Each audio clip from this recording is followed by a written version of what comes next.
Section 85 of the Holy Bible, the King James Version. Nahum, chapters 1 to 3. This recording is in the public domain. Recorded by Michael Armenta. Chapter 1.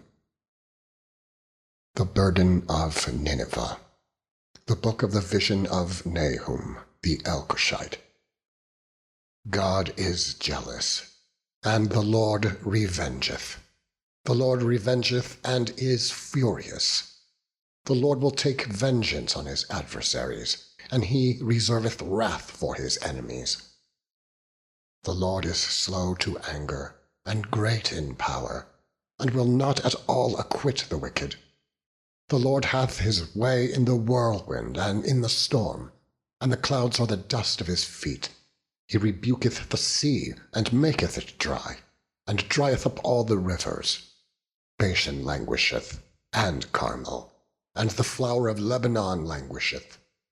The mountains quake at him, and the hills melt, and the earth is burned at his presence.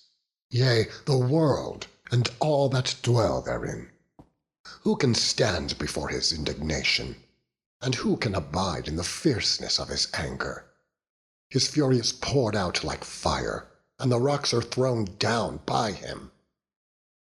The Lord is good, a stronghold in the day of trouble, and he knoweth them that trust in him.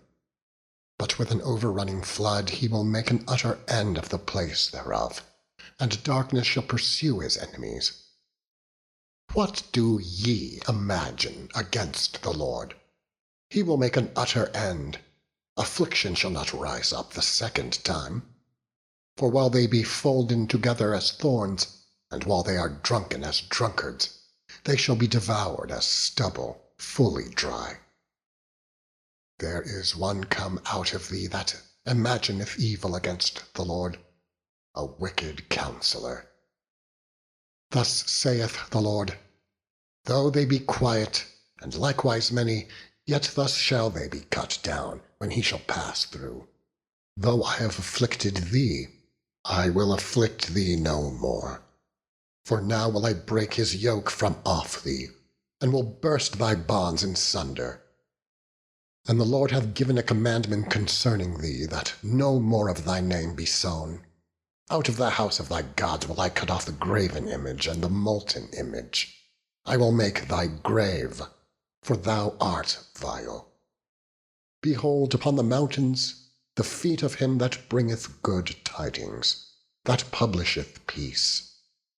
O Judah, keep thy solemn feasts, perform thy vows, for the wicked shall no more pass through thee. He is utterly cut off. Chapter 2. He that dasheth in pieces is come up before my face. Keep the munition, watch the way, make thy loins strong, fortify thy power mightily.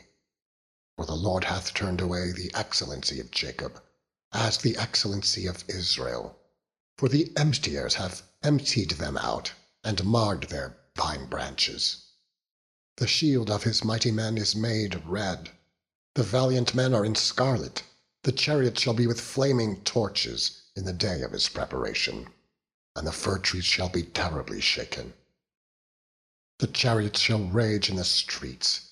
They shall justle one against another in the broad ways. They shall seem like torches. They shall run like the lightnings. He shall recount his worthies. They shall stumble in their walk. They shall make haste to the wall thereof, and the defense shall be prepared. The gates of the rivers shall be opened, and the palace shall be dissolved. And Huzab shall be led away captive. She shall be brought up, and her maids shall lead her, as with the voice of doves, tapering upon their breasts. But Nineveh is of old, like a pool of water, yet they shall flee away. Stand, stand, shall they cry, but none shall look back. Take ye the spoil of silver, take the spoil of gold, for there is none end of the store and glory out of all the pleasant furniture.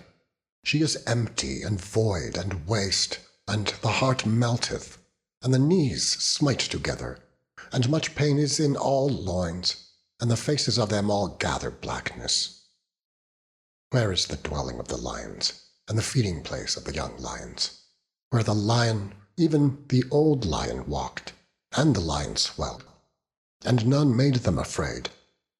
The lion did tear in pieces enough for his whelps, and strangled for his lionesses, and filled his holes with prey, and his dens with ravin. Behold, I am against thee, saith the Lord of hosts, and I will burn her chariots in the smoke. And the sword shall devour thy young lions, and I will cut off thy prey from the earth, and the voice of thy messenger shall no more be heard. Chapter 3. Woe to the bloody city! It is all full of lies and robbery. The prey departeth not. The noise of a whip, and the noise of the rattling of the wheels, and of the prancing horses, and of the jumping chariots. The horseman lifteth up both the bright sword and the glittering spear, and there is a multitude of slain, and a great number of carcasses, and there is none end of their corpses. They stumble upon their corpses. Because of the multitude of the whoredoms of the well-favoured harlot, the mistress of witchcrafts, that selleth nations through her whoredoms, and families through her witchcrafts.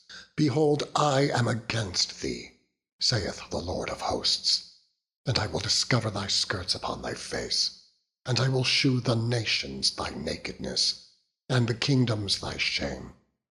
And I will cast abominable filth upon thee, and make thee vile, and will set thee as a gazing stock.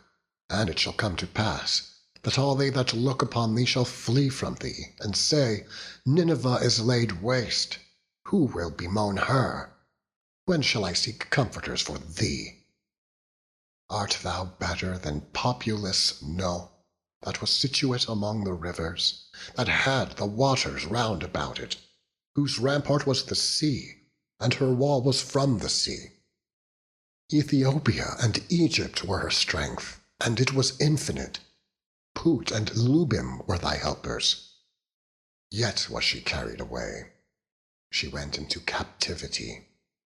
Her young children also were dashed in pieces at the top of all the streets, and they cast lots for her honorable men, and all her great men were bound in chains. Thou also shalt be drunken, thou shalt be hid. Thou also shalt seek strength because of the enemy. All thy strongholds shall be like fig trees, with the first ripe figs. If they be shaken, they shall even fall into the mouth of the eater. Behold, thy people in the midst of thee are women. The gates of thy land shall be set wide open unto thine enemies. The fire shall devour thy bars. Draw thee waters for the siege. Fortify thy strongholds. Go into clay and tread the mortar. Make strong the brick kiln. There shall the fire devour thee. The sword shall cut thee off. It shall eat thee up like the cankerworm. Make thyself many as the cankerworm. Make thyself many as the locusts. Thou hast multiplied thy merchants above the stars of heaven. The cankerworm spoileth and fleeth away. Thy crowned are as the locusts, and thy captains as the great grasshoppers, which camp in the hedges of the cold day, but when the sun ariseth, they flee away, and their place is not known where they are. Thy shepherds slumber, O king of Assyria. Thy nobles shall dwell in the dust. Thy people is scattered upon the mountains, and no man gathereth them. There is no healing of thy bruise. Thy wound is grievous. All that hear the bruit of thee shall clap the hands over thee. For upon whom hath not thy wickedness passed continually? End of section 85.